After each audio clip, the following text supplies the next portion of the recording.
Les randonnées en Roumanie, c'est un peu ça, dans la forêt, dans la montagne, entre Predeal et Rașnov. En fait, on a pris le train de Brașov jusqu'à Predeal et là, on va traverser la montagne pour arriver à Rașnov. Petite randonnée, que 6 heures de marche, pas trop de dénivelé, 500 mètres de dénivelé. Predeal, c'est vraiment en haut de la montagne. On est monté, là, on va faire que de la descente maintenant. Bon, il y a un peu de neige, je suis pas très bien préparé, quoi. Je suis en short et chaussures pas du tout imperméables, mais bon, c'est pas très grave, c'est un peu ça l'aventure. On a vu des belles empreintes d'ours, je vous mets des photos là, des belles traces d'ours, parce que oui, la Roumanie est le pays d'Europe avec la plus grosse population d'ours, donc on est un peu stressé parce qu'on n'est pas du tout préparé. Normalement en Roumanie on est censé se préparer. Les Roumains ont toujours peur quand on leur dit qu'on va marcher en montagne. Ils disent oh mais non, vous êtes fous, surtout pas, n'allez pas en montagne. Mais en fait ils ont un peu raison, parce que il y a quand même quelques attaques d'ours en Roumanie, bon pas énormément, hein. Il y a 2 morts par an tués par des ours en Roumanie, donc ce qui est assez peu, il faut l'avouer. Mais c'est quand même des choses qui arrivent. Et donc on fait attention. Normalement les Roumains s'équipent de sifflets ultrasons et de bombes de poivre au cas où. Nous, c'est pas le cas. Si on se fait attaquer par un ours, tant pis pour nous. On donnera quelqu'un en sacrifice.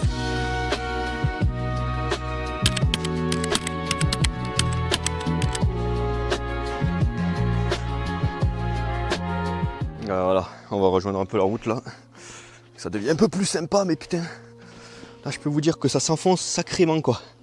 Et je suis en short, je le rappelle, je suis vraiment un golem.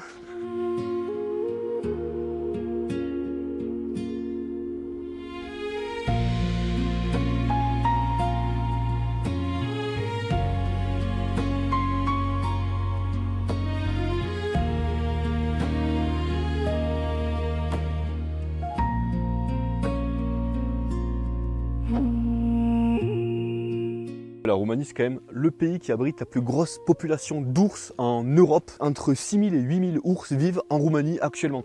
Donc c'est quand même vraiment un truc de fou. Et en plus, ils sont tous concentrés presque au même endroit, donc dans la montagne. Exactement où on est, dans le massif des Carpates. Donc là, il y en a beaucoup. Pas très loin de nous, en fait, un peu partout, il y en a. Il y a même une étude qui a été faite entre 2023 et 2024 qui a estimé le nombre d'ours entre 10 000 et 13 000 dans le pays. Donc voilà, ce qui est quand même réellement énorme quand on y pense. D'ailleurs, ça je ne savais pas, mais il y a entre 2500 et 3000 loups également qui vivent en Roumanie, même si les loups, j'en entends jamais parler. Contrairement aux ours, les loups, ils esquivent presque systématiquement l'homme. C'est pour ça qu'on n'en entend jamais parler. Les loups jouent un rôle essentiel dans l'équilibre de l'écosystème, notamment en régulant les populations de cervidés. Et donc 35% des loups en Europe viennent de Roumanie et 40% des ours sont roumains. Donc c'est quand même une population qui est énorme, quoi. Imaginez qu'il y a presque la moitié des ours qui sont roumains en Europe. C'est quand même un truc de zinzolax. Et également des pumas. Il y a 1500 pumas qui vivent en Roumanie. C'est vraiment un truc de fou.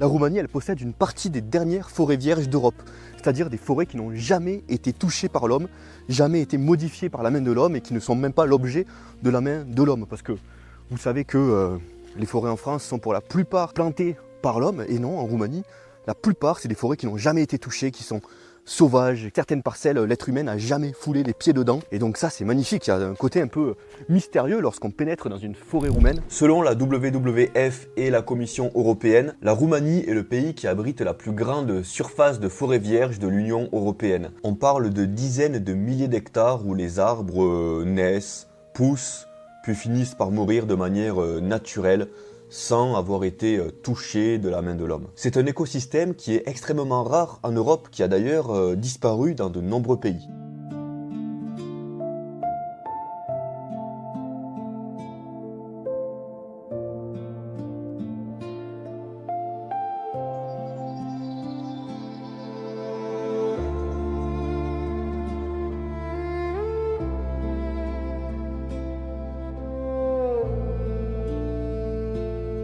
Donc voilà, quand je vous disais que c'était un peu lugubre, les forêts en Roumanie, voilà, pas trop de bruit, des corbeaux qui croissent, des petits oiseaux qui font couic couic.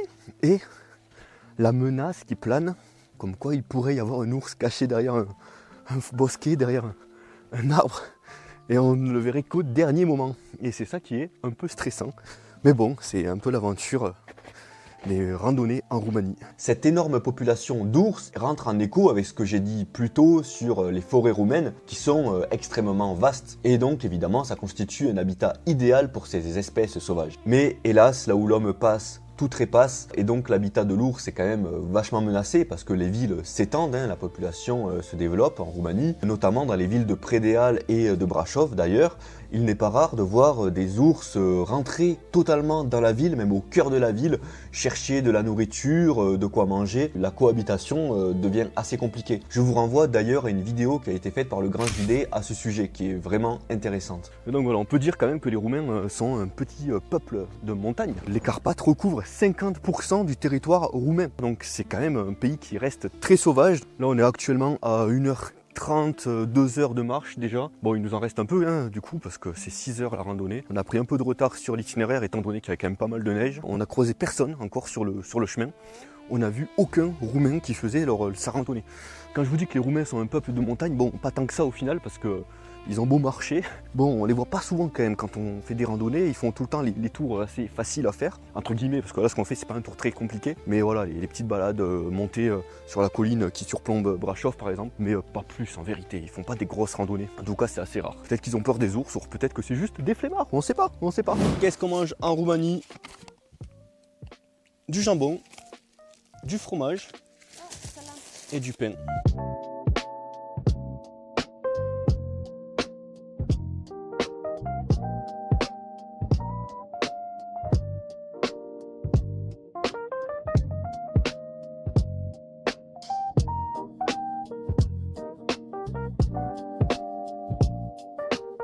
On est reparti, là on a fait une mini montée qui nous a un peu fatigué parce que on venait de manger, après ça on a dû monter bien raide et ça y est, là c'est la descente.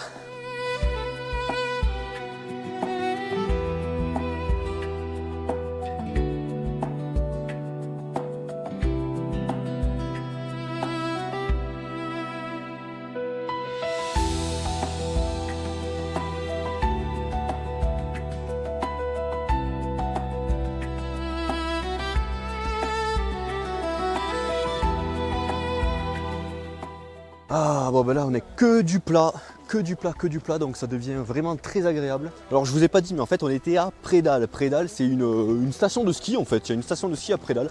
À part ça il n'y a pas grand chose à voir, c'est pas vraiment la ville de fou en fait, à part pour c'est des débuts de randonnée parce que c'est toujours marrant de partir d'un endroit en train et de repartir, d'arriver dans une autre ville. Parce que faire des boucles c'est toujours un peu chiant donc c'est pas mal. Comme la Roumanie a un réseau de trains très important, vraiment il y a des trains qui arrivent de partout etc. Donc c'est toujours pratique en fait, on va d'une ville à l'autre, au moins ça nous permet de pas faire de boucle en fait, de tracer une ligne droite, de dire vas-y, on part de Predeal, on va jusqu'à Rașnov.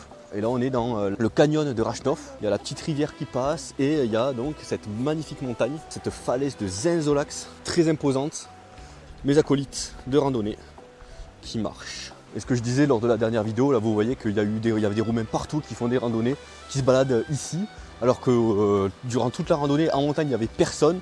Et là comme ce terrain-là est accessible en voiture, tout le monde sort, fait sa petite balade du dimanche. Et ils font des barbecues même ici.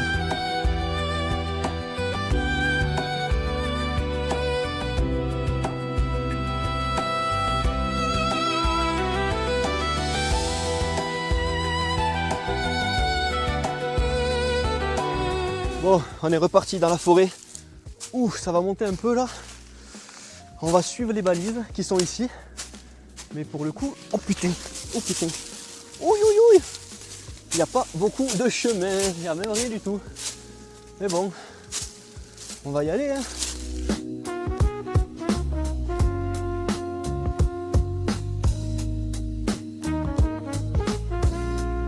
Ça y est, on est sur un bon chemin tranquillement. J'espère qu'on va bientôt arriver parce que je suis un peu fatigué, j'avoue. Regardez cette belle forêt.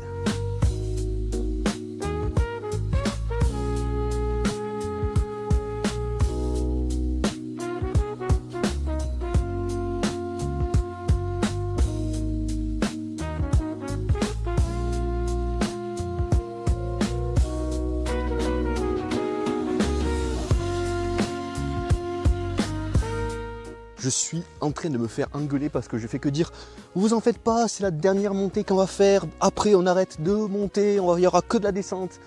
Et en fait ça fait à peu près la 10e montée que je leur dis t'inquiète, c'est la dernière, c'est la dernière. Et je sais pertinemment que c'est faux. Mais comme c'est moi qui gère le GPS et la balade, c'est moi qui est tout sur le GPS, et ben je fais que leur dire c'est la dernière montée, c'est la dernière montée. Et c'est entièrement faux. C'est la dernière, hein, it's the last. Je leur mens comme je respire.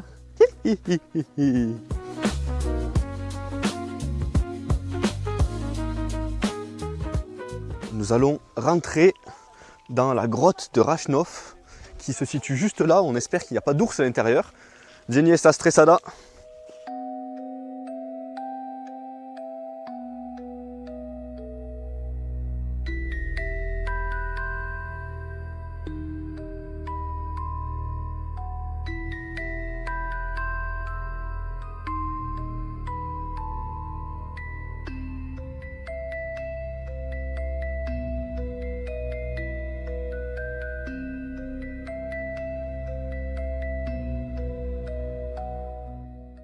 Pechtera Rachnov Louis, je n'avais jamais entendu parler. Je croyais que c'était une autre grotte qui se visite qui est à côté de Rachnov, mais non, c'est pas la même. La Roumanie, elle compte près de 12 000 grottes recensées, ce qui en fait un des pays le plus riche d'Europe en réseau souterrain. Certains sont même encore en exploration aujourd'hui. D'ailleurs, j'ai vu sur internet que cette grotte a 2 entrées et elle traverse toute la montagne. Évidemment, c'est assez risqué car il y a des ours qui ont élu domicile au sein d'une grotte et donc c'est pas très rassurant parce que autant croiser un ours en pleine forêt, bon, on a quelques possibilités d'évasion, on peut partir un peu dans tous les côtés, mais par contre, dans un espace confiné comme une grotte, là, je vous avoue que si je tombais nez à nez avec un ours, je me ferais bien caca dessus. Ah bon, on n'a rien trouvé dans la grotte, mais on s'est pas fait croquer, c'est déjà ça. En tout cas, il nous reste quand même pas mal de trajets à faire. Je crois à peu près 1 heure, donc c'est assez long.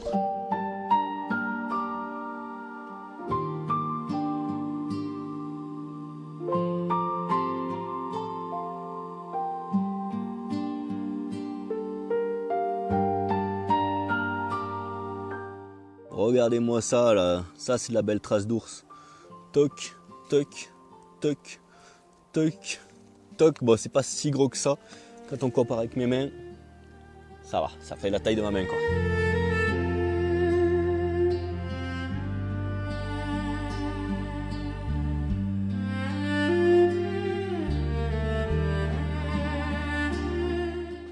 Ah bon ben voilà, on est bien arrivé à la civilisation, donc ça fait vachement de bien. Bon, on a bien marché hein, au final, franchement, je vais vous dire exactement quelle heure il est. On est parti aux alentours de 10h et il est 17h, voilà. Donc ça fait 7 heures de marche, 1 heure de pause où on a mangé quoi. En tout, on aura marché un total de 20 km en exactement 6h41, en comptant évidemment les quelques pauses qu'on a pu faire. Ce qui nous donne une moyenne de 3 km/h, ce qui est vraiment tranquille. Ça a été une balade plutôt tranquille, accessible à vraiment la plupart des personnes. C'était vraiment pas très compliqué. Hormis la première partie qui était dans la neige, le reste a été vraiment facile. Bon, et ben voilà, on est bien arrivé à Rachnov. On attend un Uber qui va nous amener à Brashov pour qu'on aille se reposer, faire un petit dodo comme des petits enfants. Ça va être très bien. Donc, je vous fais de gros bisous. Abonnez-vous, likez, commentez si ce contenu vous a plu. C'est une petite randonnée plutôt tranquille. Donc voilà, je vous fais de gros bisous et je vous dis à la prochaine. Salut! Ciao aussi. Coucou!